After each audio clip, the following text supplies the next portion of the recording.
السلام علیکم ورحمۃ اللہ وبرکاتہ. نحمده ونصلي على رسوله الكريم. اما بعد فاعوذ باللہ من الشیطان الرجیم.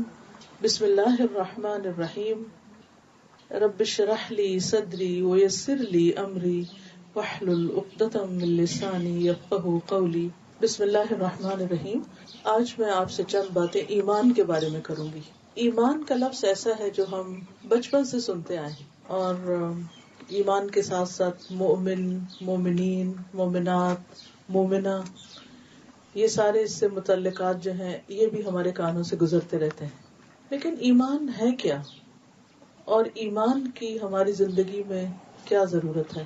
اللہ کا شکر ہے کہ ہم سب پیدائشی مسلمان ہیں، اور پھر ہم مسلمان گھرانوں میں چونکہ پیدا ہوئے، جو ہی ہم بڑے ہوئے تو ہمارے والدین نے ہمیں شعوری طور پر بھی کلمہ پڑھوا دیا.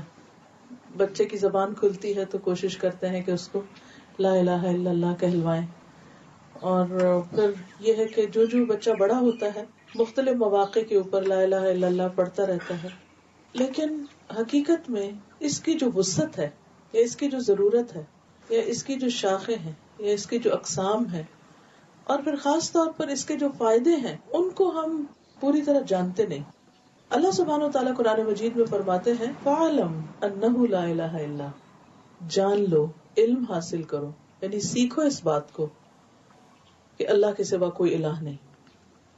یعنی صرف ماں کے پیٹ سے مسلمان ہونا کافی نہیں، بلکہ ہر شخص مسلمان ہونے کے ساتھ ساتھ خود معرفت حاصل کرے، پہچانے، جانے، اور خود اپنے چوائس کے ساتھ، اپنی اون ول کے ساتھ، اپنی پسند کے ساتھ پھر اس کو ایکسپٹ کرے. باہر سے کسی قسم کا کوئی پریشر نہ ہو، نہ والدین کا، نہ معاشرے کا، نہ سوسائٹی کا، کیونکہ یہ ہر شخص کا اپنا انڈیویجول پرسنل ڈیسیژن ہو، اور وہ پھر اپنے دل کی خوشی کے ساتھ مومن ہو، ایمان لائے. اور جب بھی انسان کوئی چیز اپنی مرضی کے ساتھ کرنا چاہتا ہے تو اس کی اپنی ذاتی پسند اور ناپسند بھی ہوتی ہے. کہیں ماحول کا بھی کچھ اثر ہوتا ہے، کچھ چیزیں اس کے غور و فکر کا نتیجہ ہوتی ہیں. لیکن ایمان جو ہے وہ صرف غور و فکر اور صرف پسند و ناپسند کی بنیاد پر نہیں ہوتا، اگرچہ اس کے پیچھے تجربہ اور مشاہدہ بھی ہوتا ہے، جیسے ابراہیم علیہ السلام کا تھا کہ وہ ایک ایسے ماحول میں پیدا ہوئے تھے کہ جہاں کوئی بھی مسلم نہیں تھا، کوئی بھی توحید پر نہیں تھا، ہر طرف شرک ہی شرک تھا، کئی خدا بنے ہوئے تھے. تو انہوں نے جب ستارے کو دیکھا تو کہا کہ یہ چمکتا ہے، یہ میرا رب ہو سکتا ہے. ستارے وہ غروب ہو گیا تو کہا کہ جو غروب ہو جاتا ہے وہ رب نہیں ہو سکتا. چاند کو دیکھا تو کہا شاید یہ میرا رب ہو، لیکن جب چاند بھی غروب ہو گیا تو کہا نہیں، یہ میرا رب نہیں ہو سکتا. پھر سورج نکلا تو کہا کہ یہ زیادہ بڑا ہے، شاید یہ رب ہو، لیکن وہ بھی غروب ہو گیا. اب آپ سوچ رہے ہوں گے کہ سورج، چاند، ستارے تو روز ہی غروب ہوتے ہیں، طلوع ہوتے ہیں، تو اس میں ایسی کون سی بڑی بات تھی؟ لیکن بہت سی چیزیں جن کو ہم روٹین میں دیکھتے چلے جاتے ہیں، کبھی ایسا بھی ہوتا ہے کہ ہمارے دل کی کچھ ایسی کیفیت ہوتی ہے، یا ایک ایسے اینگل سے ہم اس چیز کو دیکھتے ہیں کہ بالکل ہماری سوچ ہی بدل جاتی. یہ بالکل ایسے ہے کہ نیوٹن نے روز کئی دفعہ سیب گرتے ہوئے، اور سیب نہیں، بہت سی چیزیں گرتی ہوئی دیکھی، لیکن اسے وہ بات کبھی سمجھ نہیں آئی جو اس ایک خاص موقع پر اس کو سمجھ آ گئی، اور اس نے ایک بہت بڑی دریافت کر لی. تو اسی طرح ایمان بھی ایک دریافت ہوتی ہے، انسان کی ایک پہچان ہوتی ہے. اور اس کے ساتھ ساتھ اللہ تعالیٰ نے وحی کے ذریعے جو اپنے پیغمبروں کو اپنی پہچان دی ہے، وہ اس کے ساتھ جب شامل ہوتی ہے تو ایمان مکمل ہوتا ہے. ابراہیم علیہ السلام کے نبی بننے سے پہلے ان کے جو تجربات اور مشاہدات تھے، وہ آہستہ آہستہ اپنی سوچ، بچار، غور و فکر کے بعد اس خاص منزل تک پہنچ رہے تھے کہ اس میں پھر ایڈیشن ہو گئی کس کی؟ اللہ سبحانہ و تعالیٰ کی طرف سے براہ راست علم کی، اور اللہ تعالیٰ نے ان کو اپنی پہچان کروائی.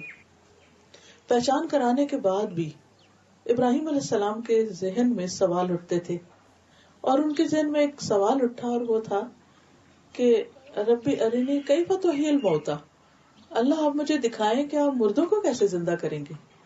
تو اللہ تعالیٰ نے فرمایا اولم تؤمن، ابراہیم کیا تمہارا ایمان نہیں، تم یقین نہیں کرتے؟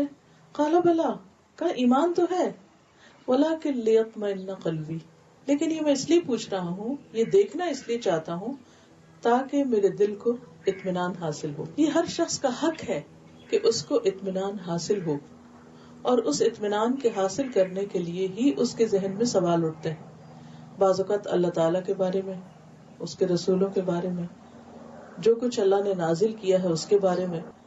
اور یہ اس لیے اٹھتے ہیں کہ اللہ نے انسان کو عقل دی ہے اور پھر ساتھ انسان کا امتحان بھی لیا ہے کہ اس عقل کو استعمال کر کے وہ کس نتیجے تک پہنچتا ہے. لیکن حقیقت یہ ہے کہ ہماری رہنمائی کے لیے صرف عقل کافی نہیں. انسان کی نگاہ بعض اوقات دھوکہ کھا جاتی. انسان جو کچھ سنتا ہے بعض اوقات اس کے بارے میں صحیح نتیجے تک نہیں پہنچتا. انسان اپنے ماحول میں جو کچھ دیکھتا ہے بعض اوقات وہ اس کے لیے کافی نہیں ہوتا. تو ان سب چیزوں کے اوپر، یعنی انسان کے تجربے اور مشاہدے کے اوپر، اس کی آبزرویشن اور اس کی تھنکنگ اور اس کی اپنی سوچ کے اوپر ایک اور لیول ہے، ایک اور سورس ہے کہ جس سے انسان کو جب تک اس چراغ سے روشنی نہ ملے اور وہ اس سورس سے وہ علم حاصل نہ کرے، پہچان حاصل نہ کرے، تو وہ علم مکمل نہیں ہوتا اور انسان حقیقت تک نہیں پہنچ سکتا. کیونکہ ہماری ہر چیز کی لمٹ ہے. مثلا جب ہم دیکھتے ہیں تو دیکھنے کی ایک لمٹ ہے. ہم اپنے نیکڈ آئی کے ساتھ ایک خاص سرٹن فاصلے سے آگے نہیں دیکھ سکتے، ایک خاص لیول سے آگے سن نہیں سکتے. اب انسان نے بہت کچھ ترقی کی ہے.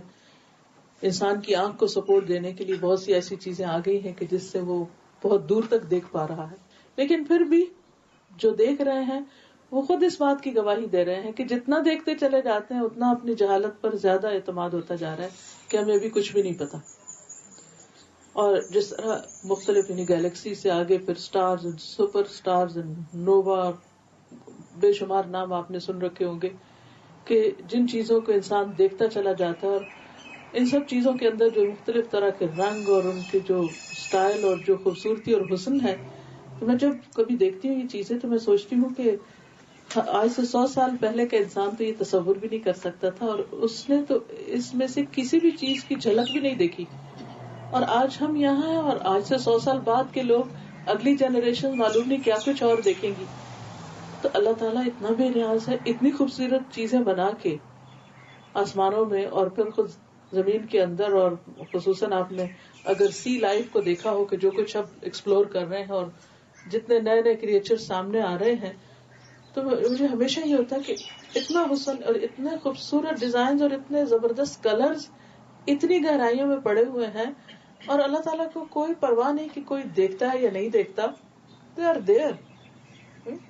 لیکن انسان جو ان کو دیکھتا چلا جاتا ہے اس کی پہچان بڑھتی چلی جاتی ہے، اس کی معرفت زیادہ ہوتی چلی جاتی ہے، اور پھر اس کا یقین اور ایمان کا لیول بھی بڑھتا چلا جاتا ہے.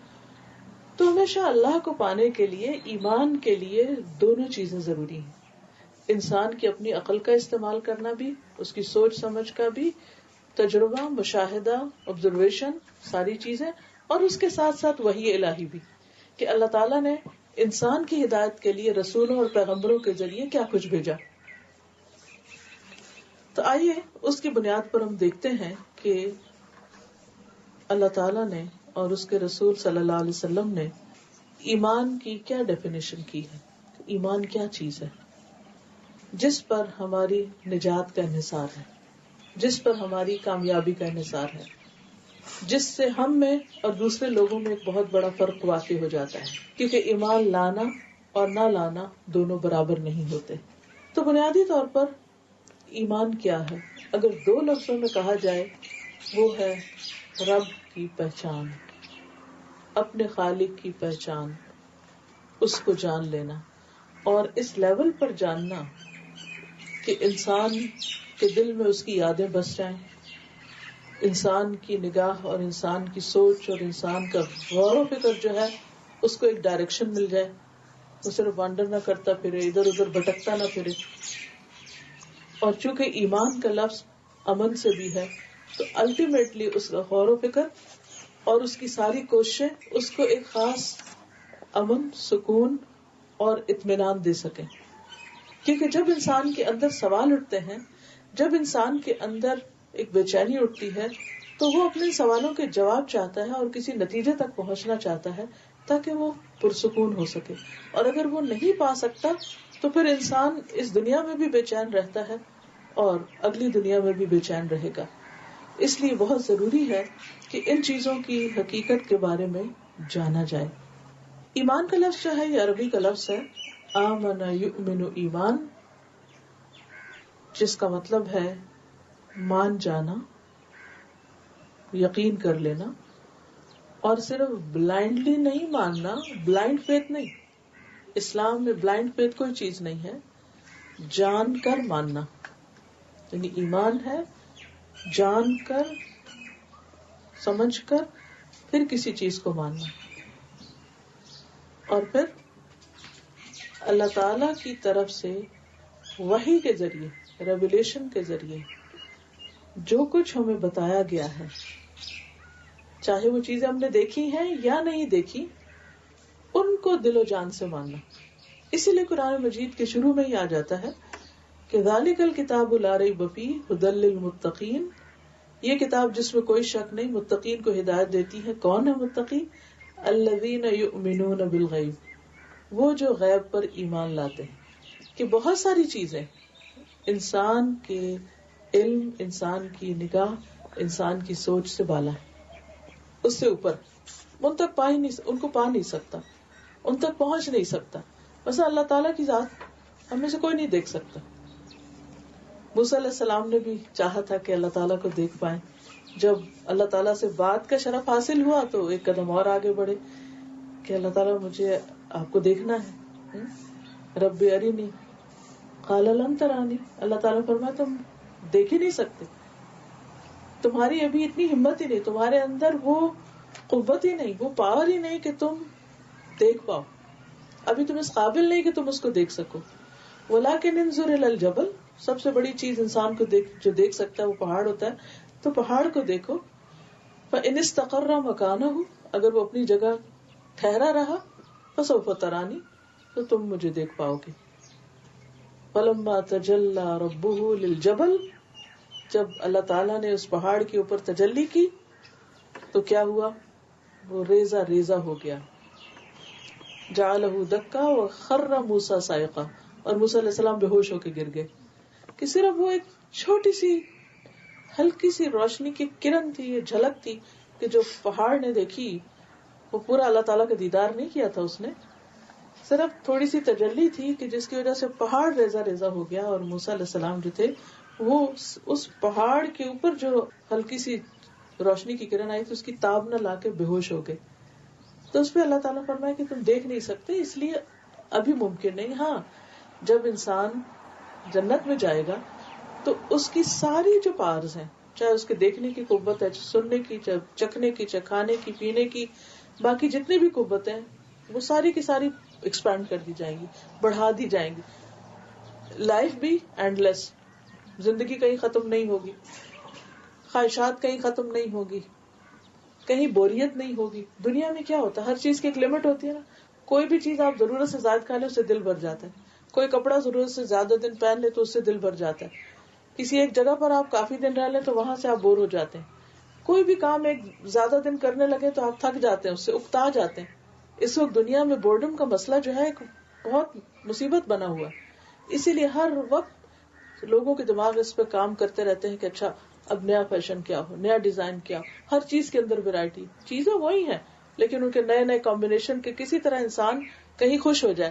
لیکن کچھ بھی پا کر انسان خوش نہیں ہوتا کیونکہ کچھ دن کے بعد وہ چیز پر نگاہوں سے اتر جاتی. یہ سب چیزیں انسان کی جنت میں جا کے ختم ہو جائیں گی. اس وقت انسان کی انجوائے کرنے کی صلاحیت بہت زیادہ بڑھ جائے گی. جیسے ہمارا ٹیسٹ جو ہے اس میں بھی آپ دیکھیں کہ اگر آپ کو مثلا میٹھا بھی پسند ہے تو تھوڑا سا میٹھا زیادہ کریں تو دل مت لانے لگتا ہے. ایک حد سے زیادہ آپ وہ نہیں کھا سکتے. نمک ایک حد سے زیادہ آپ لیں تو آپ تھوک دیں گے. مرچیں ذرا سی زیادہ ہو جائے تو آپ وہ کھانا نہیں کھا سکتے. گھی زیادہ ہو جائے تو وہ آپ پسند نہیں کرتے. پانی ذرا ضرورت سے زیادہ پی لیں تو آپ کا دل مت لانے لگتا. کوئی بھی چیز آپ ایک لمٹ سے آگے جا ہی نہیں سکتے. لیکن جنت ایک ایسی جگہ ہے کہ جہاں جا کر انسان کو ایسی کوئی تکلیف، کوئی پریشانی نہیں. جس چیز کا جتنا دل چاہتا ہے اور وہ جتنا زیادہ اس کو کھانا چاہتا ہے، جتنا زیادہ اس کو کسی بھی طرح انجوائے کرنا چاہتا ہے. اور ہر ایک کے ٹیسٹ میں فرق ہوتا ہے نا. کسی کو خوبصورتی دیکھ کے زیادہ اچھی لگتی ہے، وہ دیکھ کے انجوائے کرتا ہے، کچھ سن کے انجوائے کرتے ہیں، کچھ کھا کے انجوائے کرتے ہیں، کچھ کسی اور طرح سے. تو یہ ساری کی ساری خواہشات جو ہیں یہ انسان کی جنت میں پوری ہو سکتی، یہاں نہیں.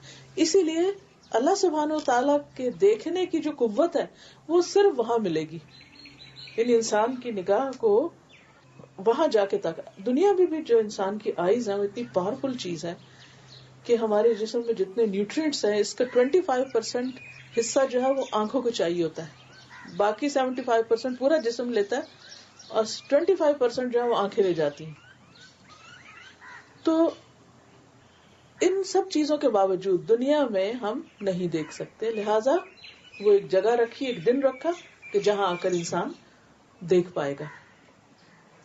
اسی لیے اللہ تعالیٰ نے کیا فرمایا کہ تم ابھی صرف مان جاؤ. ایمان ہے مان لینے کا نام. کچھ چیزیں دیکھ کر مانو گے اور کچھ میرے بتائے ہوئے بھیجے ہوئے علم یا وحی کے ذریعے مانو گے. تو پہلی کنڈیشن لگا دی یؤمنون بالغیب, اور مومن ہوتا ہی وہ ہے جو غیب پر ایمان لاتا ہے. غیب کیا؟ انسین چیزوں پر ایمان رکھتا ہے. اب اس میں آپ دیکھیے کہ خود اللہ تعالیٰ ہے, فرشتے ہیں. فرشتوں کو بھی ہم نہیں دیکھ سکتے کیونکہ وہ ایک ایسی مخلوق ہے کہ ہم ان سے مانوس نہیں ہیں. اگر وہ ہمیں ہر طرف اڑتے چلتے پھرتے, کیونکہ ان کے بہت سے کام ہیں کائنات کے اندر, ان کی ڈیوٹیز ہیں, وہ ہر وقت گھوم پھر رہے ہیں. ان للہ ملائکۃ سیارہ, ہر وقت چل رہے ہیں, ان کی اپنی ایک ٹریفک ہے. اگر وہ ہمیں نظر آنے لگ جائے تو یہ سارا حسن ختم ہو جائے. ہم تو ہر وقت خوف زدہ, اچھا وہ موت کا فرشتہ جا رہا ہے, اچھا وہ فلانا جا رہا ہے, اچھا وہ فلانا جا رہا ہے. آپ سوچیے کہ ہمارا حال کیا ہو, ہم تو چین سے بیٹھ ہی نہ سکے. اچھا وہ ساتھ کے گھر میں موت کا فرشتہ آ گیا, اچھا وہ وہاں پر منڈلا رہا ہے. تو یہ جو اللہ نے حسن رکھا ہے, یہ جو کچھ زمین پہ پیدا کیا ہے, ہم تو نہ کچھ کھا سکے, نہ پی سکے, نہ سو سکے, ہمارے تو چین ہی اٹھ جائے. اسی طرح شیاطین بھی موجود ہے, جنات موجود ہیں, لیکن ہمیں دکھایا نہیں. بہت ہی اچھا کیا. اگر ہمیں نظر آنے لگ جائے وہ جو ہمارے خون میں دوڑ رہے ہیں تو آپ خود سوچیں کہ ہم اپنے آپ سے گھبرا اٹھے. بہت ساری چیزیں ایسی ہیں. تو ہمیں کیا کہا کہ ابھی تمہارے ہی فائدے کی خاطر اللہ نے ان کو چھپا دیا ہے. کیا کرو؟ صبر کرو, سب نظر آ جائے گا, سب دیکھ لو گے. لیکن ابھی کیا کرو؟ مان جاؤ. اللہ تعالیٰ نہیں دکھائی دیتے, انسین ہے. فرشتے نہیں دکھائی دیتے, وہی کس طرح آئی وہ دکھائی نہیں دیتی. پیغمبر سب گزر گئے, ہم نے تو صرف نام سنے, وہ ہم نہیں دیکھ پاتے. ہاں اس دور کے لوگوں نے دیکھا, پہچانا ان کو. پھر اسی طرح آخرت, قبر میں کیا ہوگا, جنت, دوزخ, حشر, پل صراط, یہ ساری چیزیں سب سننے کی ہے, ہم نے دیکھا کچھ نہیں. لیکن اللہ تعالیٰ نے پیغمبر کو دکھایا, وحی کے ذریعے ہمیں بتایا, اور ہم سے یہ کہا کہ تم اس پر ایمان لے آؤ.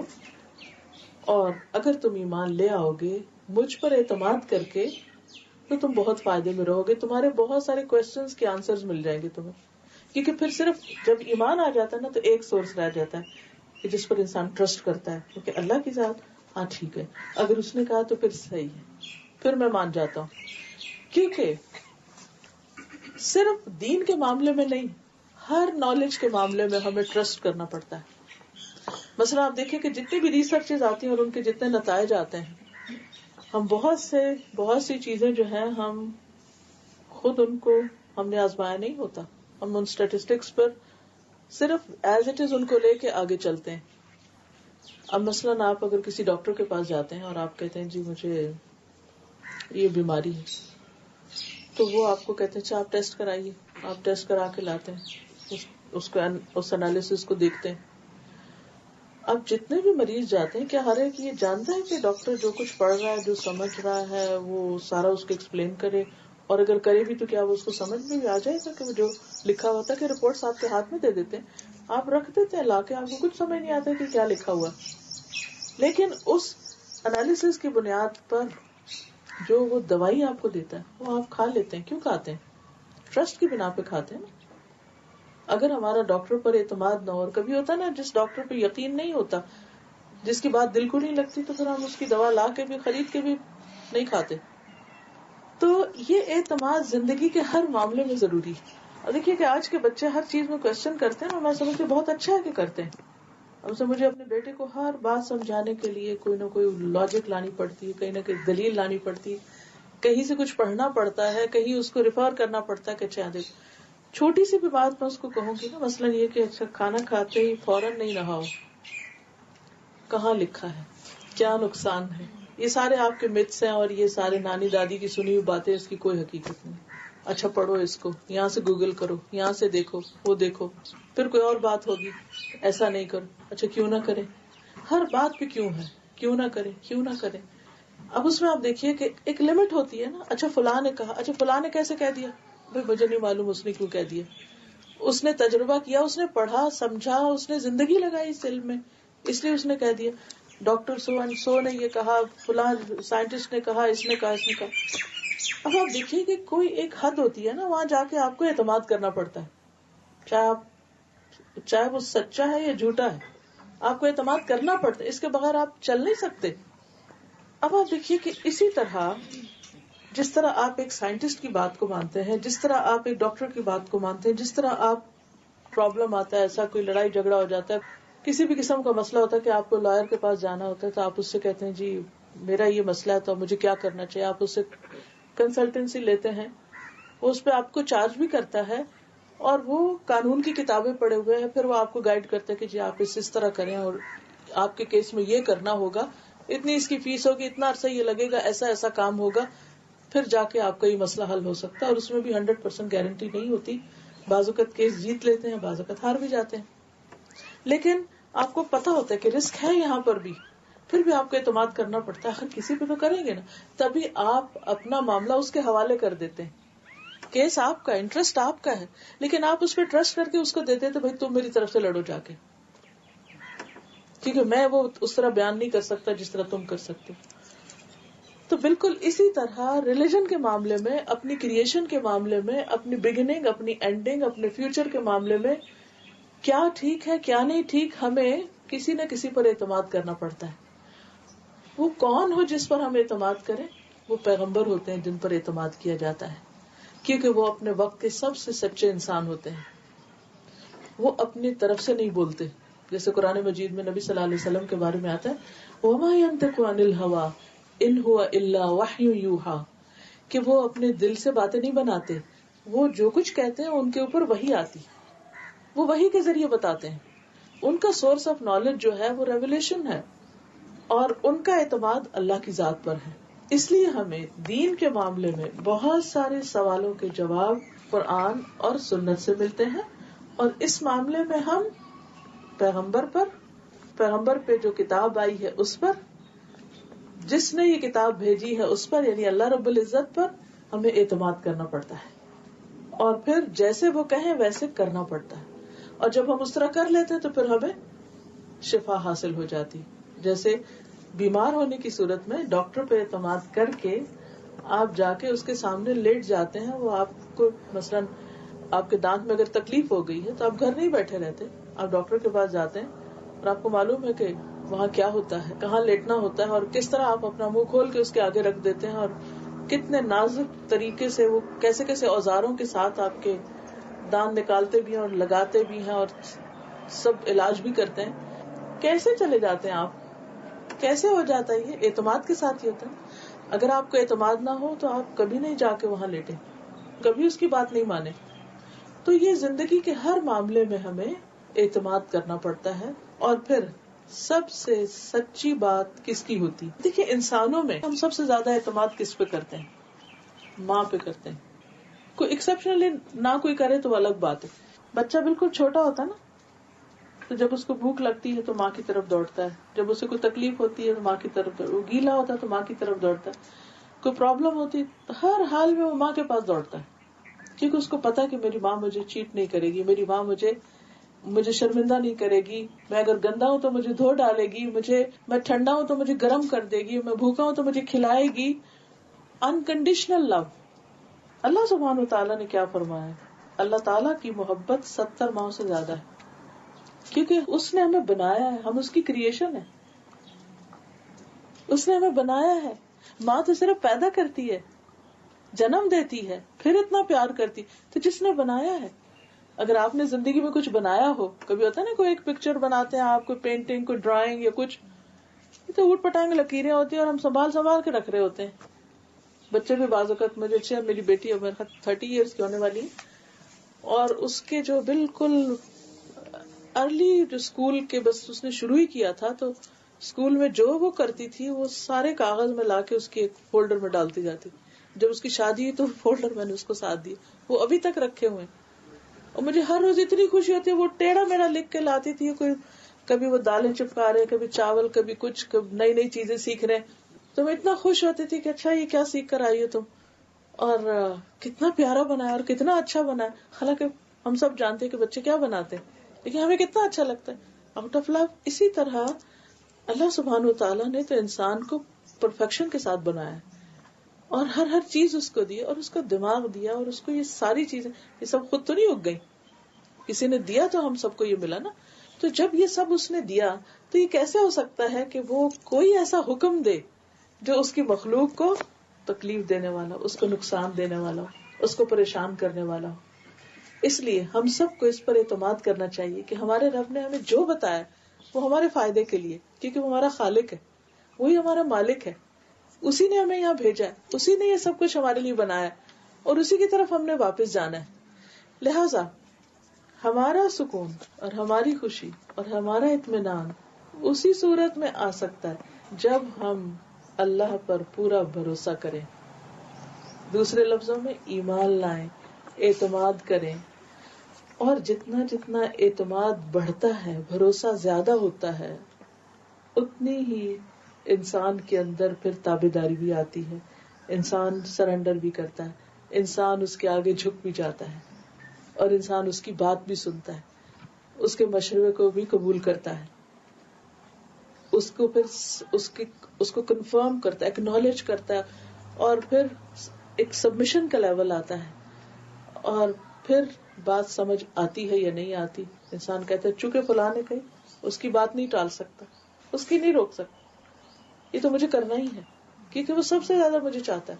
تو اس درجے کا ایمان کہ اللہ کی ذات کو انسان سچا مانے, سب سے زیادہ اپنا خیر خواہ مانے, سب سے زیادہ فائدہ پہنچانے والا مانے, اپنا سارا نفع نقصان اس کے ہاتھ میں سمجھے, اور دل, روح, جسم, جان, ہر اعتبار سے اس کی باتوں کو پوری محبت کے ساتھ لے, تو یہی دراصل ایمان ہے.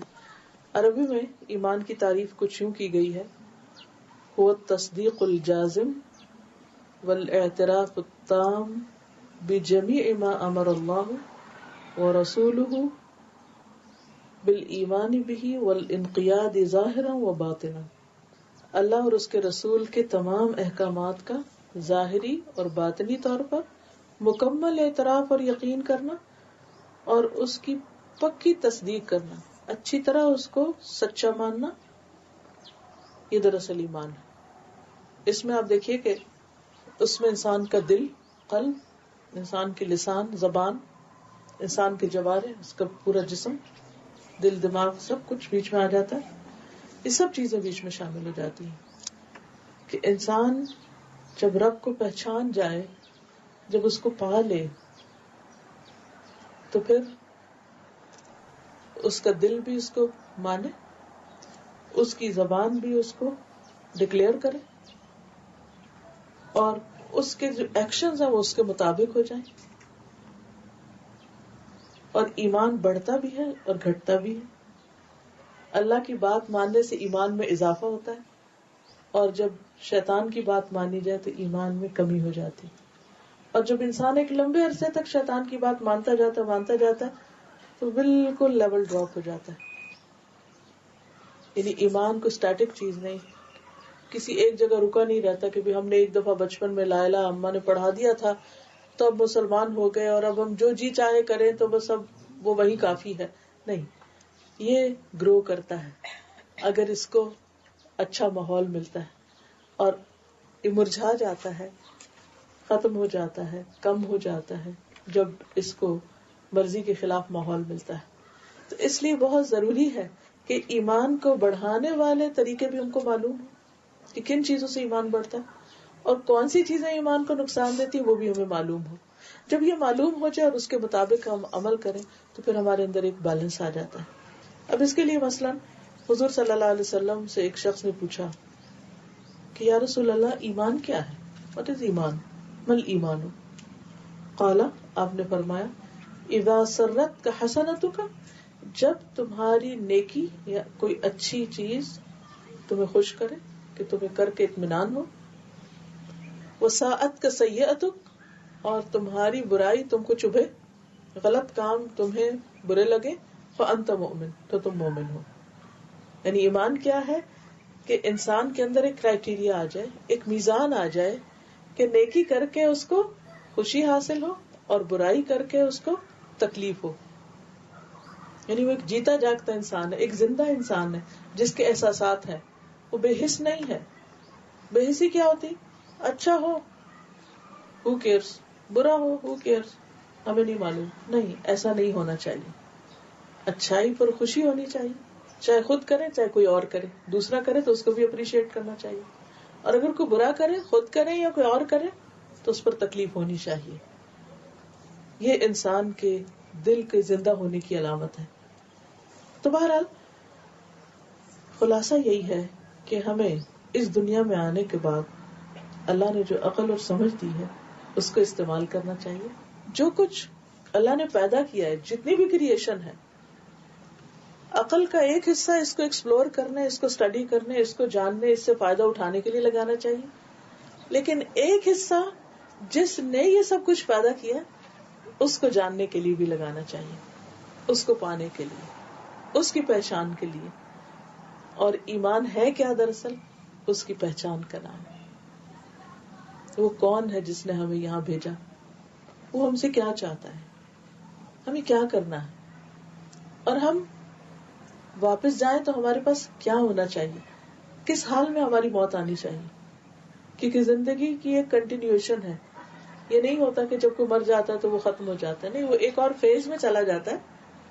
جو اس کی روح ہے اگر اچھی حالت میں مرتا ہے تو خوشی کی حالت میں آگے کنٹینیو کرتی ہے، اور اگر برے کام کر کے ضمیر پہ ایک بوجھ لے کے انسان اس دنیا سے جاتا ہے، اور ضمیر کے اندر اور دل کے اندر ایک قلق اور اضطراب اور بے چینی اور پریشانی اور دکھ اور تکلیف ہے، تو دل کی کیفیات وہ مرنے کے بعد بدلتی نہیں، وہ پھر ساتھ ہی چلتی.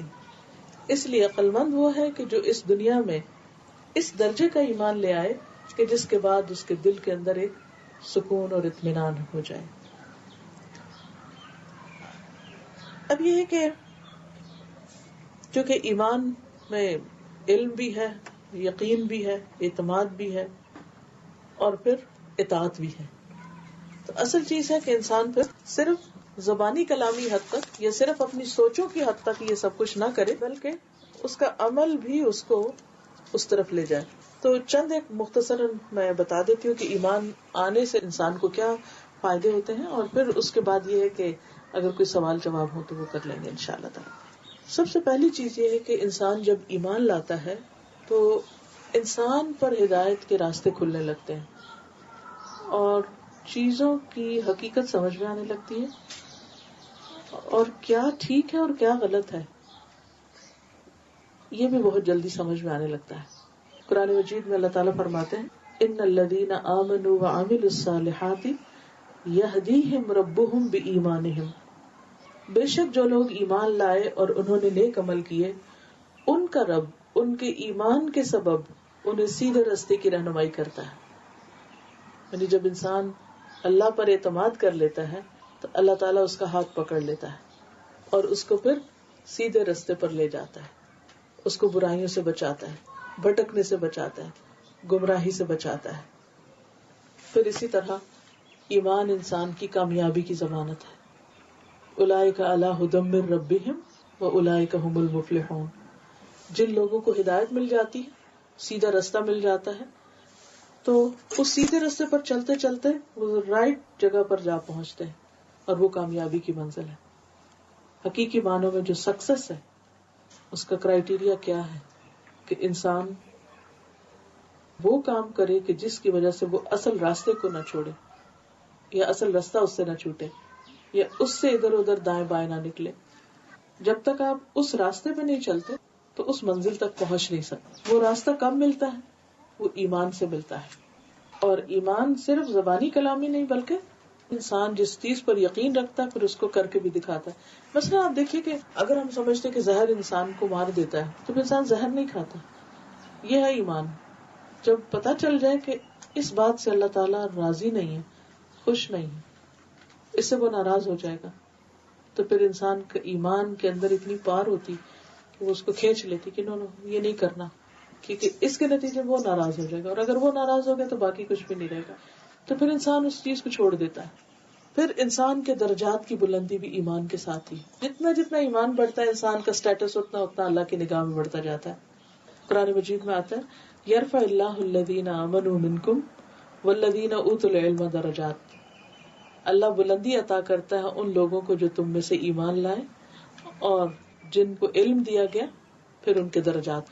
یعنی جب ایمان بڑھتا ہے تو درجات بڑھتے ہیں، جب علم بڑھتا ہے تو درجات بڑھتے ہیں، جب ایمان علم کے ساتھ بڑھتا ہے تو درجات بہت بلند ہو جاتے ہیں.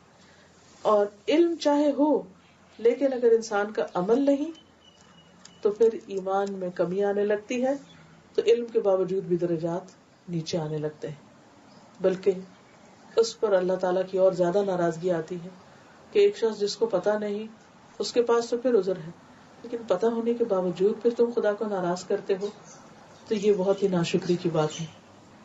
پھر اسی طرح یہ ہے کہ ایمان کی وجہ سے اللہ رسول کی بات انسان کو فائدہ دیتی ہے. جیسے کہتے ہیں نا کہ ڈاکٹر کی دوا تب فائدہ دے گی جب تمہارا یقین ہوگا اس پر، کیونکہ انسان کی سوچ جو ہے اس کا بہت سے کاموں میں بہت گہرا تعلق ہوتا ہے.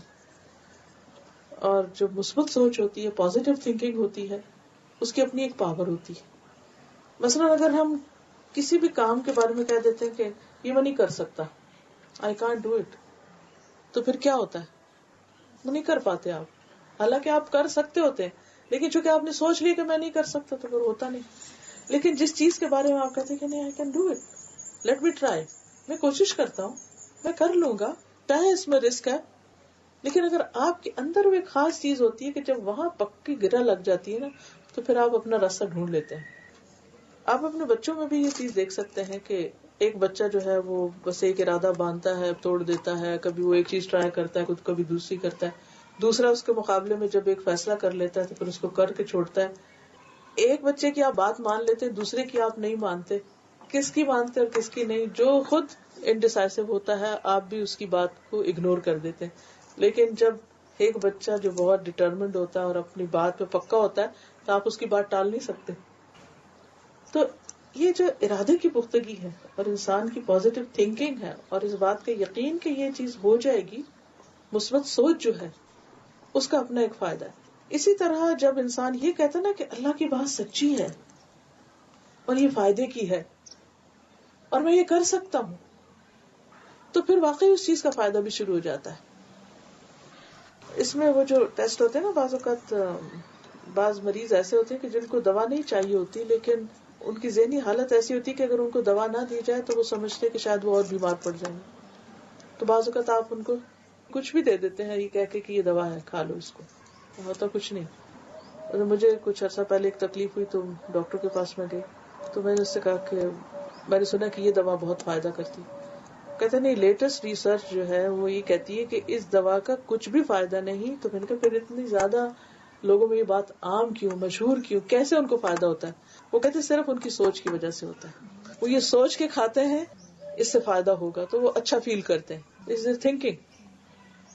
تو انسان کی جو سوچ ہے جب کسی پر اعتماد ہو جاتا ہے نا، تو وہ پانی بھی جو ہے وہ بھی انسان کے لیے بہت فائدے کی چیز ہو جاتی ہے. اور جب انسان یہ سوچتا ہے نا، ایک نیگیٹو تھنکنگ ہوتی ہے، پتہ نہیں اس میں کیا ہے، اور یہ شاید مجھے سوٹ نہ کرے، اور یہ آب و ہوا سوٹ نہیں کرتی، اور فلاں چیز سے الرجی ہے مجھے، اور فلاں چیز سے کیا ہو جائے گا. پھر وہ چیزیں ہماری جو تھنکنگ ہوتی ہے اس کے مطابق ان کا بھی ری ایکشن ہوتا ہے. دیکھیے جیسے لیونگ چیزوں کا ری ایکشن ہوتا ہے نا، کہ ہم کسی کو ایسے ماتھے پہ بل ڈال کے ملیں گے تو وہ قدرتی طور پہ اس کے ماتھے پہ بھی آ جائے. اگر ہم اسمائل کریں گے تو وہ بھی اسمائل کرے. سیم وے یہ جتنی اور چیزیں ہیں ان کا بھی ایک ری ایکشن ہوتا ہے. پودوں کا بھی ایک ہوتا ہے. جب ہم پیار سے ان کے پاس جاتے ہیں اور ان کے لک آفٹر کرتے ہیں تو ان کے اوپر اور رنگ آتا ہے، ان کے پھل اور طرح آتے ہیں. اور جب ہم ان کو اگنور کر دیتے ہیں، وہ پڑے بےچارے خود ہی اگ رہے ہیں اور ان کی خوبصورتی وہ نہیں بنتی. یہی حال بچوں کا ہے، ان کو توجہ دیتے ہیں. آپ واضح فرق محسوس کریں گے، جن بچوں کو گھر سے پیار ملتا ہے، توجہ ملتی، ان کی لکس ہی اور طرح کی ہوتی. اور جو بچے اگنورڈ ہوتے ہیں، محروم ہوتے ہیں، ان کی لکس بالکل اور طرح ہوتی. ان کی آنکھوں میں ایک ویرانی ہوتی ہے، چاہے مائیں ہوں بھی، کیونکہ بعض اوقات مائیں اپنی دنیا میں اتنی مشغول ہوتی ہیں ان کے پاس بچوں کے لیے وقت ہی نہیں ہوتا، تو وہ بچے لاسٹ ہوتے ہیں، آپ واضح فرق محسوس کریں گے. تو اسی طرح جب ہمارا اللہ تعالیٰ پر اعتماد ہو جاتا ہے نا، یقین ہو جاتا ہے کہ میرا رب اس سے محبت کرتا ہے اور وہ میرا بھلا چاہتا ہے، تو اس کی چھوٹی سی بات بھی آپ کو اتنی اچھی لگے گی کہ آپ کا دل خوش ہو جائے گا. اور جب اللہ تعالیٰ سے ایک بدگمانی ہوتی ہے، ایک ڈسٹینس ہوتا ہے، ایک ایمان کمزور ہوتا ہے، تو آپ کوئی بات سنتے بھی ہیں تو آپ کہتے ہیں پتہ نہیں کوئی فائدہ ہوگا بھی نہیں، ہوگا کہ نہیں، پتہ نہیں یہ نماز قبول بھی ہوگی کہ نہیں، پتہ نہیں میرا صدقہ خیرات کہیں جاتا بھی ہے کہ نہیں. ہر چیز نیگیٹو نیگیٹو نیگیٹو. تو نتیجہ کیا ہوتا ہے؟ آپ کا دل اٹھ جاتا ہے. وہی کام جو آپ اتنے شوق سے کرتے ہیں اس میں کوئی انٹرسٹ نہیں باقی رہتا. تو اسی لیے اللہ تعالیٰ فرماتے ہیں وَذَكِّرْ فَإِنَّ الذِّكْرَىٰ تَنفَعُ الْمُؤْمِنِينَ. آپ نصیحت کرتے رہیں کیونکہ جو ایمان لانے والے ہیں ان کو نصیحت بہت فائدہ دے گی. اور جو نہیں ماننے والے، اللہ تعالیٰ قرآن پاک کے بارے میں فرماتے ہیں وَنُنَزِّلُ مِنَ الْقُرْآنِ مَا هُوَ شِفَاءٌ وَرَحْمَةٌ لِّلْمُؤْمِنِينَ وَلَا يَزِيدُ الظَّالِمِينَ إِلَّا خَسَارًا. ہم قرآن میں وہ چیز نازل کرتے ہیں جو مومنوں کے لیے شفا اور رحمت ہے، اور ظالموں کے لیے خسارے کے سوا کسی چیز میں اضافہ نہیں کرتے. ایک ہی قرآن ہے، ایک شخص جو محبت سے پڑھتا ہے اس کے دل کی بہار بن جاتا ہے، اور جس کو اس سے کوئی انٹرسٹ نہیں اس کے دل پر وہ کچھ بھی نہیں اثر کرتا. فرق وہاں نہیں ہے، فرق یہاں ہے. بیج ایک ہی جیسے ہوتے ہیں، زمین کا فرق ہوتا ہے. جو زمین اچھی ہوتی ہے اس پر جو بیج ڈالا جاتا ہے وہ زبردست طریقے سے اگتا ہے، لیکن اگر زمین ہی خراب ہے اور بیج ڈالے بھی تو کچھ فائدہ نہیں. ہمارا دل بھی اسی طرح، اگر دل اچھا ہے ایمان کا بیج آنے کی دیر ہے، بہت خیر نکلے گی.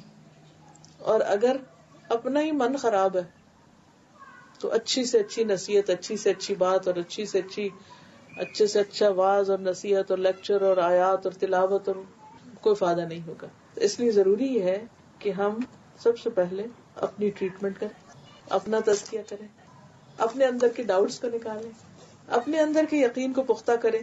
اور اس کے لیے ایک طرف اچھی کمپنی، اچھا علم، یقینی علم یعنی قرآن و سنت کا، اور اس کے ساتھ ساتھ اللہ سے دعا.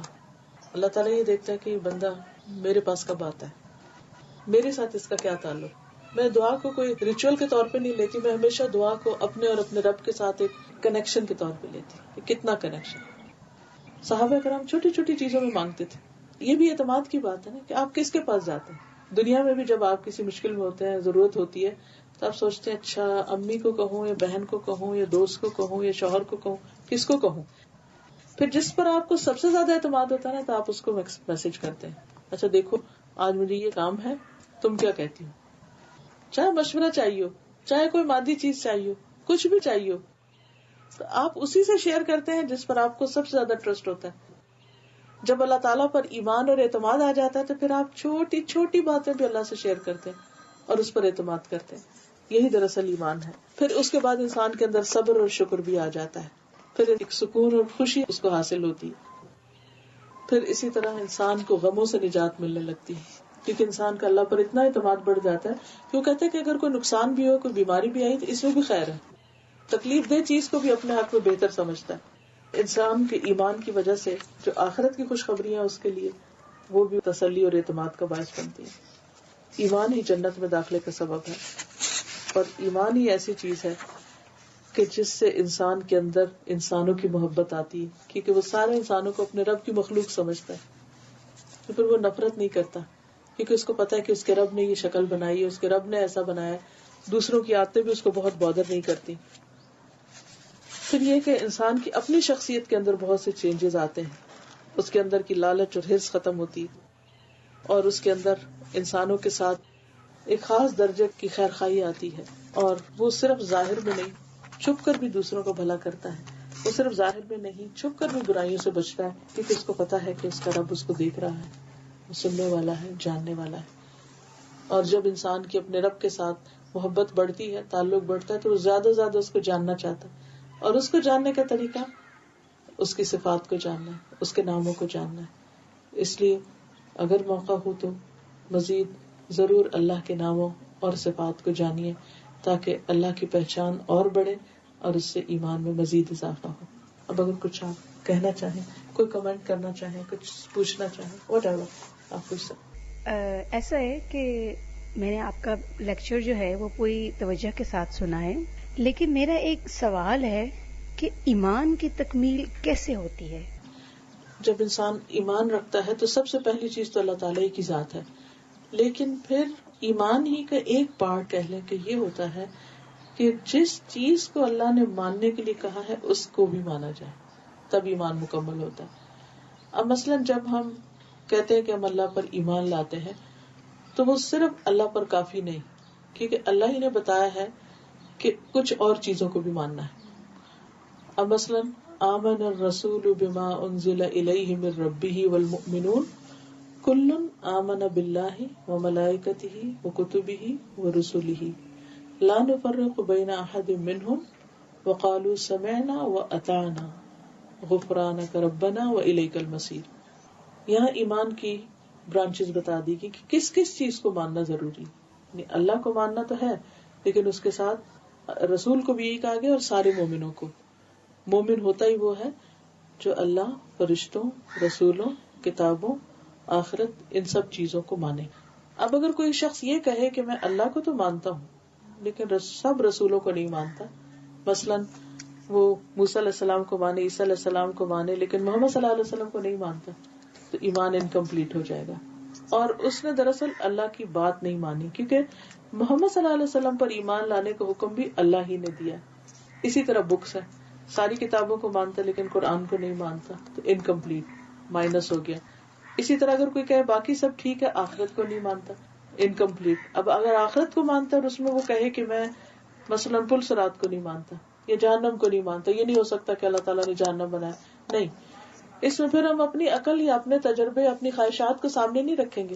جیسے میں نے شروع میں بات کی تھی نا، ایمان اس وقت مکمل ہوتا ہے جب تجربے اور مشاہدے کے علاوہ جو کچھ اس نے ریویل کیا ہے، جو اوتھینٹک سورسز سے ہمیں ملتا ہے، اس کو ماننا بھی ضروری ہے، جس میں پھر قرآن اور محمد صلی اللہ علیہ وسلم کی جو باتیں ہیں. کیونکہ پچھلے جتنے بھی انبیاء آئے ہیں اور کتابیں آئی ہیں وہ بھی برحق تھے، کیونکہ شروع میں سورۃ البقرہ کیا آتا ہے، والذین یؤمنون بما انزل الیک وما انزل من قبلک. مومن وہ ہوتا ہے جو اس کو مانے جو آپ پر اتارا گیا اور جو آپ سے پہلے اتارا گیا. اب آپ دیکھیے کہ دنیا میں اس وقت جتنے بھی الہامی ریلیجنز ہیں، جوز ہیں، کرسچنز ہیں، مسلمز ہیں. جوز جو ہیں وہ موسیٰ علیہ السلام کو صرف مانتے ہیں، عیسیٰ علیہ السلام کو نہیں مانتے، محمد صلی اللہ علیہ وسلم کو نہیں مانتے. کرسچنز جو ہیں وہ موسیٰ علیہ السلام کو مانتے ہیں لیکن محمد صلی اللہ علیہ وسلم کو نہیں مانتے. صرف مسلمز ایسے ہیں کہ جو عیسیٰ علیہ السلام کو بھی مانتے ہیں، موسیٰ علیہ السلام کو بھی مانتے ہیں، باقی پیغمبروں کو بھی اور محمد صلی اللہ علیہ وسلم کو بھی. تو ایمان اس وقت تک مکمل نہیں ہوتا جب تک وہ نہ مانا جائے جس کو اللہ نے ماننے کے لیے کہا ہے. پرسنل ایکسپیرینس ہو سکتے ہیں لیکن وہ پارشل ہے، کمپلیٹ نہیں ہے. جب تک یہ سائیکل کمپلیٹ نہیں ہوتا اس وقت تک انسان اس کا لطف نہیں اٹھا سکتا. جی ڈاکٹر صاحب، آپ کا بہت شکریہ. آپ سے بہت اچھی اچھی باتیں سننے کو ملی جو انشاءاللہ تعالی ہمارے لیے مشعل راہ ہوں گی. میرا کوشچن آپ سے یہ ہے کہ کیا ہمارے عمل کے لیے صرف قرآن کافی نہیں ہے؟ ہم حدیث یا سنت پر عمل کیوں کریں؟ کیا یہ ضروری ہے؟ اور اگر یہ ضروری ہے تو اس کی دلیل کیا ہے؟ جیسے ہم پڑھتے ہیں لا الہ الا اللہ اور اس کے ساتھ ہی پڑھتے ہیں محمد الرسول اللہ. جو شخص صرف اتنا پڑھتا ہے نا، لا الہ الا اللہ اونلی فرسٹ پارٹ، ایمان مکمل نہیں ہوتا. کیونکہ پہلا جو کلمہ ہے اسی کا حصہ ہے محمد الرسول اللہ. اس کی ضرورت کیوں ہے کہ ہم لا الہ الا اللہ کافی کیوں نہیں؟ کیونکہ بہت سے لوگ ایسے ہیں کہ جو اللہ کو ایک مانتے ہیں لیکن وہ محمد صلی اللہ علیہ وسلم کو نہیں مانتے. محمد صلی اللہ علیہ وسلم کو ماننا اس لیے ضروری ہے کہ جیسے کہ پہلے میں نے یہ عرض کیا تھا کہ مثلاً آپ بیمار ہیں تو آپ کو ڈاکٹر چاہیے، آپ گھر بنانا ہے تو آپ کو آرکیٹیکٹ چاہیے، انجینئر چاہیے. اسی طرح آپ کو دین سمجھنا ہے تو استاد چاہیے، آپ کو پروفٹ چاہیے. جب تک پروفٹ نہیں ہوگا کوئی بھی انسان ڈائریکٹ ریولیشن نہیں لے سکتا، کیونکہ وہ اس قابل ہی نہیں ہے. ہر ایک اپنی اپنی نہیں لے سکتا. اس طرح تو ہر کوئی اپنے اپنے طریقے پہ چل پڑے گا اور وہ سمجھے گا کہ میں ٹھیک ہوں. اللہ تعالیٰ نے ایک طریقہ بنایا. پہلا انسان کو جب زمین پر اتارا تو ان کو ساتھ ہی پیغمبر بھی بنایا اور کہا کہ میری طرف سے جب تمہارے پاس کوئی ہدایت آئے گی تو جو میری ہدایت کی پیروی کرے گا اس پر خوف اور غم نہیں ہوگا.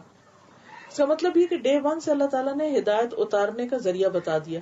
اور وہ کس پر اترے گی؟ پیغمبروں پر. اور پیغمبر کون ہوں گے؟ وہ بھی انسان ہوں گے. اور آخری پیغمبر کون ہے؟ محمد صلی اللہ علیہ وسلم ہے. محمد صلی اللہ علیہ وسلم کو اللہ تعالیٰ نے قرآن پاک میں فرمایا ہے وَأَنزَلْنَا إِلَيْكَ الذِّكْرَ لِتُبَيِّنَ لِلنَّاسِ مَا نُزِّلَ إِلَيْهِمْ کہ ہم نے آپ کی طرف یہ ذکر یعنی قرآن نازل کیا ہے تاکہ آپ لوگوں کو بیان کریں، ایکسپلین کریں کہ ان کی طرف کیا اتارا گیا. اب کتاب کے ساتھ جب تک ٹیچر نہ ہو تو ہر شخص اپنی ریڈنگ کر کے کوئی کچھ سے کچھ سمجھ لیتا ہے. کوئی بھی آپ نے علم حاصل کرنا ہو تو ایک استاد چاہیے تھا جو آپ کو ایکسپلین کرتا ہے. محمد صلی اللہ علیہ وسلم کا رول بھی یہی ہے کہ انہوں نے جو اترا کر کے دکھایا، اس کو ڈیمونسٹریٹ کیا اور اس کے ساتھ ساتھ ایکسپلین زبانی بھی کیا. زبانی جو کیا وہ صرف 1/3 ہے. 3 حصے آپ یہ سمجھے کہ ہمارے دین کے وہ ہیں جو آپ نے ہر چیز کر کے دکھائی. صرف بڑی بڑی باتیں نماز اور حج ہی نہیں بلکہ یہ تک بتایا کہ سونا کیسے، واش روم کیسے استعمال کرنا ہے، وضو کیسے کرنا ہے، زکوٰۃ کیسے دینی ہے، کون سا کام کیسے کرنا ہے، پانی نہیں استعمال کر سکتے تو تیمم کیسے کرنا. یہ ساری چیزیں پریکٹیکل ڈیمونسٹریشن کر کے دکھائیں. اب جب آپ یہ کر رہے ہوتے تھے تو صرف ایک بندہ نہیں، بہت سارے لوگ آپ کو دیکھ رہے ہوتے تھے کیونکہ بہت چیزیں آپ نے پبلک کے اندر کی، بے شمار آپ نے سفر کیے، ہزاروں کی تعداد میں لوگوں نے آپ کے ساتھ ٹریول کیا. آپ کو نمازیں پڑھتے دیکھا، آپ کو وضو کرتے دیکھا، آپ کو تیمم کرتے دیکھا، آپ کو لوگوں کے ساتھ معاملہ کرتے ہوئے دیکھا ہے، بچوں نے، بڑوں نے، بوڑھوں نے. ان سب نے ان سب چیزوں کو ساتھ ساتھ ریکارڈ کیا کہ کون سا کام کیسے کیا آپ نے، اور پھر اس کو آگے نریٹ کیا. شروع میں یہ نریشن جو تھی آپ کے دور میں وہ زبانی ہوتی تھی، اس کے بعد ان کو لکھا جانے لگا، اور پہلے یہ چھوٹی کتابوں کی شکل میں، صحیفوں کی شکل میں اکٹھی کی گئی چیزیں، پھر ایسے اسکالرز آئے کہ جو سب چیزوں کو ملا کے بکس کی شکل میں لائے، اور ان میں جیسے صحیح بخاری ہے، مسلم ہے اور حدیث کی کتابیں ہیں. پھر یہ ہوا چونکہ عام لوگوں کی بات مانی نہیں جاتی تھی تو لوگ پروفٹ کا نام لگا کے ہر بات بتا دیتے تھے، تو چھوٹی حدیثیں بھی گھڑ لی گئیں، کچھ چیزیں فیبریکیٹ کر لی گئیں اور ان کو بھی ساتھ شامل کر لیا گیا. لیکن چونکہ ایسی بہت ساری کتابیں اور ویریفیکیشن کے ایسے بہت سارے ذریعے موجود تھے کہ جس سے انہوں نے پھر اس کو الگ الگ کر دیا کہ صحیح کیا ہے اور کیا نہیں ہے. پھر سب سے بڑی ویریفیکیشن یہ کہ کیا قرآن کے مطابق جا رہا ہے اور کیا اس کے اپوزٹ جا رہا ہے. وہ بہت بڑی ویریفیکیشن تھی. جن لوگوں نے قرآن ہم تک پہنچایا ہے انہی لوگوں نے حدیث بھی پہنچائی. قرآن کی براہ راست حفاظت کا ذمہ اللہ تعالیٰ نے لیا، حدیث کی حفاظت اللہ سبحانہ وتعالیٰ نے بندوں کے ذریعے کروائی. کیونکہ اس میں فرق رکھا، کیونکہ ایک اللہ کا کلام ہے اور ایک محمد صلی اللہ علیہ وسلم کی زبان سے نکلا ہے، یہ انہوں نے کر کے دکھایا. تو جیسے اللہ اور مخلوق میں فرق ہے، اسی طرح اللہ کی کتاب اور نبی صلی اللہ علیہ وسلم کی حدیث میں فرق ہے.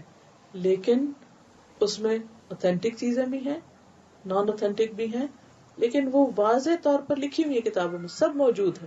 کئی لاکھ لوگوں کے صرف لائف ہسٹری ریکارڈ کی گئی کہ یہ کہاں کس سے پڑھا، کون اس کے شاگرد ہیں، کہاں سے اس نے نریٹ کیا، اس کے حافظے میں کوئی خلل تو نہیں تھا.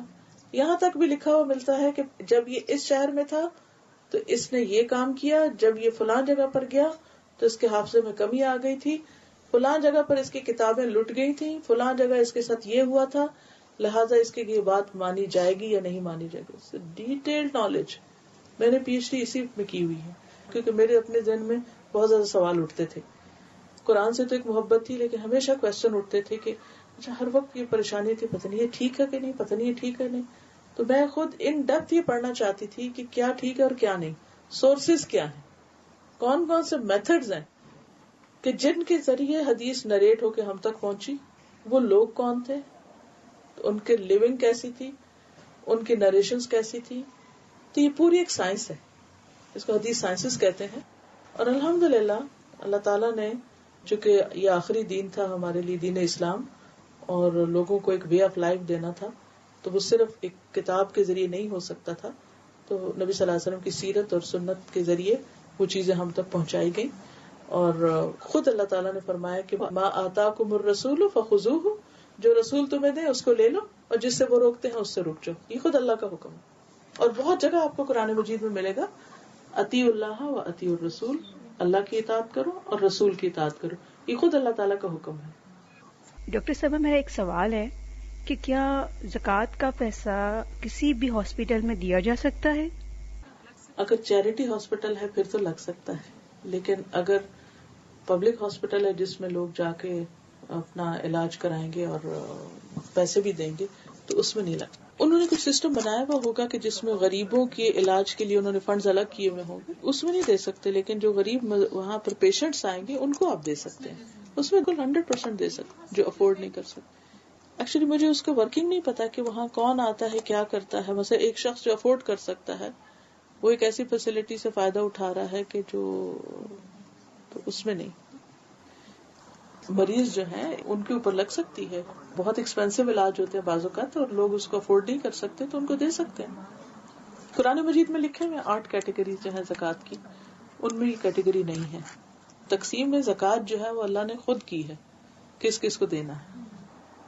اس میں دیکھیے کہ اسلام نے ہمیں ایک جنرل رول دیا ہے جو کسی کے لیے بھی اپلائی ہوتا ہے کہ تم میں سے کوئی شخص مومن نہیں ہو سکتا جو اپنے مسلمان بھائی کے لیے وہ پسند نہ کرے جو اپنے لیے کرتا ہے.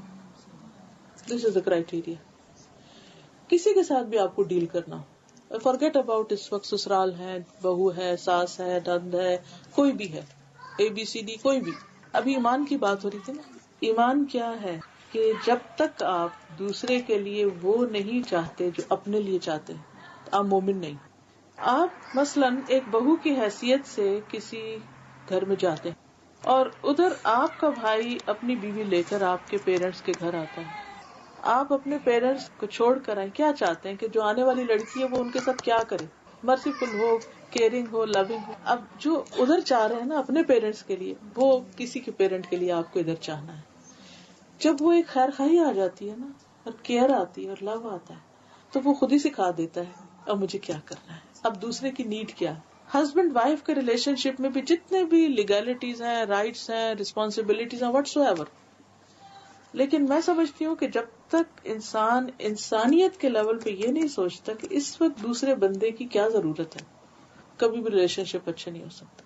میں نے اپنی زندگی میں یہی ایک اصول اپنایا ہے, کسی وقت کسی کے ساتھ شکایت بھی ہو جائے تو میں ہمیشہ یہ سوچتی ہوں کہ اس وقت میں اس کی جگہ ہوتی تو میں کیا چاہتی ہوں, مجھے کیسے ٹریٹ کیا جائے. میں اپنے لیے چاہوں گی کہ مجھے معاف کر دیا جائے, میں بھول گئی تھی, مجھ سے غلطی ہوگی, اب اگر سامنے والا مجھ سے معافی مانگ رہا ہے تو مجھے بھی کر دینا چاہیے. اب میں ایک غلطی کئی دفعہ کرتی ہوں, اگر اس نے بھی کئی دفعہ کی ہے چھوڑو, اب اس کو جانے دو. ایک تو یہ دی گئی. دوسری ایک بنیاد یہ دی گئی کہ تم کچھ بھی کرو گے, اگر ایک ذرے کے برابر بھی کسی کے ساتھ احسان کرو گے, نیکی کرو گے, تو وہ تمہیں واپس دی جائے گی. تمہارے ساتھ وہی کیا جائے گا جو تم کسی کے ساتھ کر رہے ہیں. جو کسی کے لیے کنواں کھودے گا خود اس میں گرے گا, اس مطلب نہیں کہ اسی میں ہی گرے گا, اس جیسا کوئی اور آ جائے گا رستے میں. کسی کو چیٹ کر رہے تو میں کوئی چیٹ کرے گا. پچھلے دن یوٹیوب پہ ایک بڑی اچھی سی چھوٹی سی کلپ تھا, وہ بیٹے نے مجھے بھیجا. اس میں کیا تھا کہ ایک بچہ اسکیٹنگ کر رہا ہے اور وہ گر جاتا ہے تو ایک اس کو آ کے اٹھاتا ہے, اور پھر جب بچہ اٹھتا ہے تو آگے جاتا ہے تو اس نے پار کرنا ہوتا ہے, سڑک پار کرنا, تو ایک بوڑھی خاتون کو تو وہ اس کو پار کروا دیتا.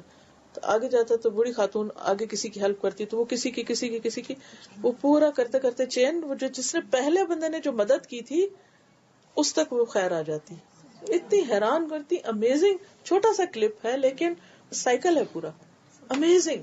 اللہ تعالیٰ کا وعدہ ہے, تم کسی کے ساتھ بھلائی کرو گے وہ تم تک ضرور لوٹے گی. اللہ ذرے برابر بھی کسی کی ایفرٹ کو ضائع نہیں کرتا. جو بیج تم بوگے اس میں سے جیسا بوگے, تم پھول لگاؤ گے تو پھول اگیں گے, کانٹے اگاؤ گے تو کانٹے اگیں گے. تم کسی کے ساتھ اچھا کرتے ہو تو سمجھو پھول لگائے اپنے لیے, اور اگر برا کرتے ہو سمجھو کانٹے اگائے اپنے لیے. ان دو چیزوں کی بنیاد پر اگر آپ کسی کے ساتھ بھی کرتے ہیں کہ چلو چھوڑو, اگر اس نے مجھے نہیں جواب دیا, نہیں بدلہ دیا, میرا رب ہے مجھے بدلہ دینے والا, کافی ہے مجھے, وہ نہیں ضائع کرے گا. بندے نہیں کیئر کر رہے, بندے نہیں قدر کرتے, وہ ہے قدر کرنے والا. یہاں سے نہیں ملا کہیں اور سے ملے گا, ہو سکتا ہے وہاں مجھے اس کی اس سے زیادہ ضرورت ہو. بعض اوقات ہم چاہتے ہیں انسٹنٹ گریٹیفیکیشن چاہتے ہیں, انسٹنٹ ریوارڈ چاہتے ہیں. اچھا میں نے اس کو یہ نیچے سے کچھ اٹھا کے دیا تو اب میرا گرا تو وہ کیوں نہیں آئی ابھی جلدی سے. نہیں, ضروری نہیں ہے کہ وہ اٹھائے, یہ بھی اٹھا سکتے ہیں. مجھے تو اصل مقصد تو یہ نا کہ وہ ہیلپ ہو جائے, وہ کہیں سے بھی ہو جائے گی. معاملہ اس پہ چھوڑو، بندوں پہ نہیں چھوڑو. کیونکہ جب ہم بندوں سے چاہیں گے نا، بندے بےچارے بہت ہی فقیر ہیں، نہیں دے سکتے، ان کی اپنی ضرورت پوری نہیں ہوتی، ہماری کہاں سے کریں گے. تو دو چیزیں، ایک جو کچھ کرو اللہ کے لیے کرو، اس سے بدلہ چاہو. دوسرے کے لیے وہ چاہو جو اپنے لیے چاہتے ہیں. تو انشاءاللہ تعالیٰ اس میں پھر جب ہم اپنے مثلا جاب کر رہے ہیں، کام کر رہے ہیں، ہم خود نہیں وہ سب کر سکتے، کسی اور کا بندوبست کر دیں، کسی بہن بھائی کو توجہ دلا دیں کہ دیکھو میری اس وقت مصروفیت ہے، تم پہنچ جاؤ. بالکل ایسے جیسے اپنے بچوں کے لیے کرتے ہیں. دیکھیے جب ہم کام کرتے ہیں یا کچھ بھی، تو ہمارے بچے بھی تو بعض اوقات اگنور ہوتے ہیں، تو پھر ہم ان کا بھی بندوبست کرتے ہیں. تو اسی طرح اگر اپنے ماں باپ یا سسرال کے ماں باپ یا بہن بھائی یا نند دیور نیبرز، کوئی بھی سو ایور، مسلم نان مسلم، دوست دشمن، کوئی بھی ہمیں مل کے رہے گا. دیکھیے ہمارے یہاں نا اسلام اور کلچر کو مکس کر لیا گیا ہے، ٹھیک ہے نا، کیونکہ بہت ساری چیزیں اسلام نے 1 2 3 کر کے نہیں بتائیں کہ یہ تمہاری رسپانسبلٹی اور یہ رسپانسبلٹی. کیونکہ اس سبجیکٹ پہ میں نے کافی پڑھا، کہیں مجھے ایز اے چیپٹر یا ایز اے سبجیکٹ کسی قرآن کی آیت میں یا حدیث میں یہ نہیں لکھا ہوا ملا کہ تمہارے سسرال کے تمہارے اوپر یہ حقوق ہیں، یہ فرائض ہیں. ہاں یہ آیت ضرور ملتی ہے کہ اس نے تمہیں پیدا کیا تو اس نے ہی نسب اور سحر بنائے. جہاں نسب کا ذکر کیا گیا یعنی پیرنٹس کا ذکر کیا گیا، وہیں سحر سسرال کا ذکر کیا گیا. اگر قرآن پاک کہیں ہو تو میں ابھی وہ آیت نکال سکتی ہوں. دونوں کا برابر جگہ ذکر کیا گیا. اس کا مطلب یہ ہے کہ جیسے ہمارے اپنے والدین کے ہم پر کچھ حقوق ہیں، وہ پہلے ذکر کیا گیا، نسب کا لفظ پہلے لائن میں، اور جو سحر ہے وہ نمبر 2 ہے. تو اسی طرح اس درجے کے تو نہیں ہوگے، ظاہر ہے جو ماں جنم دیتی ہے اس کی تکلیف اور طرح کی ہے، اور جو ساس شوہر کو جنم دیتی ہے اس کی وہ نہیں ہے، وہ نمبر 2 کیٹیگری میں آ جاتا ہے. لیکن یہ نہیں کہہ سکتے کہ ان کے کوئی حقوق ہے ہی نہیں. کیٹیگوریکلی نہیں بتایا گیا، 1 2 3 کر کے نہیں بتایا گیا، لیکن انڈائریکٹلی ہمیں اس سے پتا چلتا ہے کہ ان کا بھی ہمیں خیال کرنا ہے. اور احسان کے درجے میں میں نے کیوں بات کی ہے، قرآن مجید میں جہاں بھی پیرنٹس کا ذکر آیا ہے، ٹھیک ہے، وہاں ایک ہی لفظ آیا ہے، وَبِالْوَالِدَيْنِ احسانا، کہ والدین کے ساتھ احسان کرو. کیونکہ والدین کے حقوق احسان کے بغیر ادا ہو ہی نہیں سکتے. کیونکہ ہمیں بہت سی چیزوں میں اختلاف ہوتا ہے پیرنٹس سے، ان کی ایج، ان کی جنریشن، ان کی تھنکنگ، ان کی بہت ساری چیزوں میں. تو پھر اگر ہم بدلے کے اوپر کرنے لگے یا صرف ریسپانسبلٹی سمجھ کر، تو کر نہیں پائیں گے. جی ڈاکٹر صاحب، میں آپ سے یہ معلوم کرنا چاہتی ہوں کہ شوہر کی اطاعت کس حد تک بیوی پہ فرض ہے، اور کیا ہر معاملے میں جو ہے وہ شوہر کی بات ہی مانی جائے گی؟ اگر شوہر بیوی کی بات نہ مانے تو کیا بیوی اس سے الگ ہو سکتی ہے؟ ہم بہت سے کام کرنا چاہتے ہیں تو شوہر نہیں کرنے دیتے. مثلا ہم جاب کرنا چاہتے ہیں تو کیا چھوٹی چھوٹی باتوں پہ گھر توڑ کے بیٹھ جائیں گے؟ چلیے اگر آپ کہیں کہ یہ تو بگ ایشو کہ بھائی میں یہ کام کرنا چاہتی ہوں، اس کا ایک طریقہ ہوتا ہے ہسبینڈ کے ساتھ بھی ڈیل کرنے کا اور اپنی بات منوانے کا. اور ہم سب عورتوں کو پتا ہے کہ کس طرح کنوینس کرتے ہیں. اس میں آپ آہستہ آہستہ اس بیچارے غریب کو بھی تو ٹائم دیں. کہ ہم تو ادھر ادھر سے سنا کے جذباتی عورتیں فوراً کہتے ہیں بس سب دن میں ہی ہر چیز الٹ کے رکھ دیں بعض اوقات. تو لو، ہر ایک کو ٹائم دینا چاہیے، نمبر 1. دوسری بات یہ ہے کہ منوانے کے طریقے ہیں، اور پھر بہت ساری چیزیں ایسی ہیں کہ جن کو کرتے کرتے کرتے ایک وقت لگتا ہے. اور چلیے اس کو مان لیتی ہوں جو آپ نے بات کی نا کہ جی الگ ہو جانا چاہیے. اب آپ دیکھیے ایک عورت جب الگ ہو جائے گی اس کے بعد کے جو کانسیکوینسز ہیں اور جتنے اس کو مزید پرابلمز فیس کرنے پڑیں گے وہ بڑے ہیں، یا یہاں جو مشکل ہو رہی ہے وہ بڑی ہے. تیسری تو آپشن کوئی نہیں نا، ادھر فیس دس اور دیٹ. اور اس میں میرے خیال ہے کہ بہت سی چیزوں میں حکمت کی ضرورت ہوتی ہے. اور بہت دفعہ ہم شوہروں کو کے ذمہ ڈال دیتے ہیں چیز، حالانکہ ان کو پرواہ بھی نہیں ہوتی کہ ہم کیا کر رہے ہیں، کیا پہن رہے ہیں، کیا نہیں پہن رہے. ٹھیک ہے کچھ کیسز ہوتے ہیں ایکسٹریم کیسز جس میں بہت کلیشز آ جاتے ہیں، تو اس کو take your time, solve it. لیکن دس از اے بگ ڈیسیژن. اور اگر صرف اتنی باتوں پہ یہ فتوے دیے جانے لگے تو میرا خیال ہے کہ بڑی مشکل ہو جائے. پھر ڈاکٹر صاحب، اگر خاوند نماز نہ پڑھتا ہو تو بیوی کیا کرے؟ کیا اسے اس کے ساتھ رہنا چاہیے یا اس سے الگ ہو جانا چاہیے؟ کس طرح معاملہ کرے وہ؟ نماز از ڈفرینٹ، کیونکہ وہ کسی بھی حال میں کسی کو بھی معاف نہیں ہے. سوائے عورتوں کی جو مخصوص دن. That is different. باقی چیزوں کو آپ اس کے ساتھ نہیں جوڑ سکتے. اب جیسے روزے میں بھی آپ دیکھیں کہ بیمار ہیں, سفر پہ ہیں, گنجائش ہے نا, ایکسیپشنل کیسز ہر چیز میں, نماز میں ایکسیپشن نہیں ہے. تو نماز پہ قیاس کر کے ساری چیزوں کو آپ نہیں لے جائیں کہ اچھا اگر اس پر بہت سخت باتیں ہیں, میں سمجھتی ہوں کہ بہت سے ایسے فتوے ہیں, لیکن اس میں بھی ایک دن میں کہ آج میں نے کہا کہ تم نماز پڑھ لو, اس نے کہا نہیں پڑھے تو لہٰذا اب میں اس وجہ سے خلا لینے جا رہی ہوں, اس طرح نہیں گھر چلتے. اس میں بھی ایک طریقہ ہے.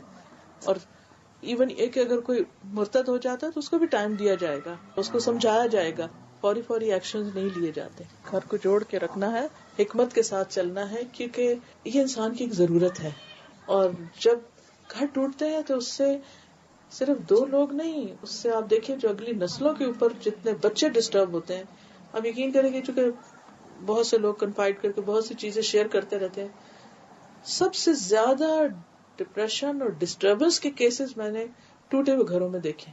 افسوس کے ساتھ کہنا پڑتا ہے کہ ینگ گرلز میرے پاس آتی ہیں اور کہتی ہیں کہ ہمیں سخت پریشانی ہے کیونکہ ماں باپ کی لڑائی نے ہمارا سکون برباد کیا ہوا ہے. کوئی میڈیکل کے آخری سال میں ہے, وہ گھر چھوڑ کے جا رہا ہے, کوئی کچھ کر رہا ہے, کوئی کچھ کر رہا ہے, ماں باپ نے گھر جہنم بنایا ہوا ہے. تو اس لیے چھوٹی چھوٹی باتوں پر صبر کی ضرورت ہے, اور اپنی خاطر نہیں, اپنے بچوں کی خاطر ہی, دونوں کو, میں نہیں کہتی صرف عورت, دونوں کو ہی صبر کرنے کی ضرورت ہے. دیکھیے نماز تو ایک ریچول ہے نا, تو قرآن تو ہدایت کے لیے بھی ہے, تلاوت کے لیے بھی ہے, عبادت کے طور پر بھی ہے, اس میں مجال وسیع ہے, یعنی زیادہ آپشنز ہیں. اس میں نماز کی شرطیں نہیں ہیں, نہ وضو کی شرط ہے, نہ دوپٹے کی شرط ہے, نہ ہی بیٹھنے کی شرط ہے. ٹھیک ہے ایک ریسپیکٹیبل کتاب ہے, اس کو آپ ایسے ہی نہیں رکھتے, کیونکہ میں اس کی بھی قائل نہیں ہوں کہ پاؤں کے پاس رکھ دیں ادھر ادھر, جیسے آپ حرم میں بعض اوقات نادان لوگوں کو کرتے دیکھتے ہیں.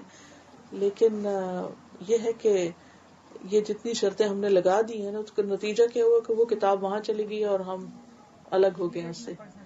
پڑھ سکتے ہیں جی, اس کو مطلب یہ کہ جیسے ایک ہوتی ہے نا, ایک فیلنگ ہوتی ہے کہ کاغذ رکھ لیں, ٹیشو رکھ لیں, کچھ رکھ لیں. میرے پاس ایک کوشچن تھا, میرے بیٹے نے پوچھا کہ فوٹوگرافی اور ویڈیو بنا سکتے ہیں کہ نہیں, اور اگر بنا سکتے ہیں تو کس چیز کی بنا سکتے ہیں. کسی بھی چیز کے کرنے کا مقصد معلوم ہونا چاہیے کہ کیوں کر رہے ہیں. ہماری زندگی بھی قیمتی ہے, ہمارے ریسورسز بھی قیمتی ہیں. ایسے ہی فضول میں یہ بنا لو وہ بنا لو, یا پھر ایسی چیزوں کی جن کی ضرورت نہیں ہے یا کوئی مقصد نہیں ہے, یا بعض اوقات بنا کے وہ کمپیوٹر بھرے ہوئے ہیں, البم بھرے ہوئے ہیں, کس کے پاس ٹائم ہے دوبارہ ان کو دیکھنے. یا پھر ایسی چیزیں جو انسان کو کسی بھی طرح اصل زندگی کے مقصد سے یا پروڈکٹیوٹی سے ہٹا رہی ہوں, تو ان چیزوں پہ کچھ بھی بنایا جائے گا تو کسی پرپز کے لیے بنایا جائے گا. اور کیمرہ اور ویڈیو جو ہے اس کا جو ہے حکم فرق ہے اس سے جو ہاتھ سے بنایا جاتا ہے. ہاتھ سے بنانے کی ممانعت ہے, الا یہ کہ اضطراری کیفیت ہو کہ جیسے تعلیم کے مقاصد میں ہو یا کچھ صرف ایک شوق کے طور پر نہ ہو. اور میوزک کے جی, میوزک از ایبسولوٹلی حرام, اور there are kinds of music. And adding the dholki, kind of دف کا ملتا ہے کہ نبی صلی اللہ علیہ وسلم کی موجودگی میں آپ لیٹے ہوئے تھے اور بچیاں دف بجا رہی. دف آپ نے دیکھا کہ وہ جو ایک طرف سے ہوتا ہے جیسے چھلنی نہیں ہوتی اس کی طرح کا, نہیں سب کچھ تھا, کون کہتا کہ نہیں تھا. ٹھیک ہے, اتنے اس میں دیکھا جائے گا کہ کیا بول رہے ہیں آپ, شادی میں بول کے آ رہے ہیں, کیونکہ شرک نہ ہو, تکبر نہ ہو, فخر نہ ہو, کیونکہ جھوٹ نہ ہو. کیونکہ نبی صلی اللہ علیہ وسلم کے پاس جب بچیاں وہ شعر پڑھ رہی تھی تو ان میں پڑھتے پڑھتے اس ایک بچی نے کہا ہمارے بیچ میں ایک ایسا نبی آیا جو کل کی خبر جانتا ہے, تو آپ نے روک دیا.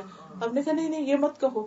اب دیکھیں ہمارے یہاں بعض نعتیں ایسی ہیں جس میں حضور صلی اللہ علیہ وسلم کے ساتھ ایسی باتیں منسوب کر دی جاتی ہیں کہ جو آپ کی شان کے خلاف ہے. وہ ایک ہم جگہ پہ گئے تھے, آپ بھی تھی وہاں پر, تو انہوں نے بتایا تھا کہ اللہ تعالیٰ کے عرش پہ لکھا ہوا تھا لا الہ الا اللہ محمد رسول اللہ. تو حضرت آدم علیہ السلام کو اللہ تعالیٰ نے کہا کہ یہ تمہارا پہلا مہر ہے, حق مہر پہلا وہیں سے دیا گیا. Is it true?